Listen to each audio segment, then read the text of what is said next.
পবিত্র কুরআন নিয়ে শপথ কে বলছি, আল্লাহর নামে শপথ কে বলছি, যারা আমার এই ভিডিওতে একটা লাইক, একটা কমেন্ট এবং একটা শেয়ার করে যাবে, আমি অবশ্যই তাদের আইডিতে ঢুকে ওইরকম ভাবে ভালোবাসা দিয়ে আসবো। এরকম ভাবে অনেককেই ভিডিও বানাতে দেখা যায়।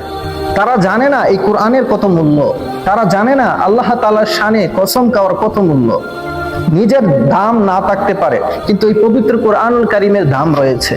এরকম ভাবে জঘন্যতম ভিডিও বানানো থেকে বিরত থাকুন। সামান্য ভিউর জন্য আপনি আল্লাহর নামে কসম খাচ্ছেন, আবার কোরআনুল কারীমের নামে কসম খাচ্ছেন।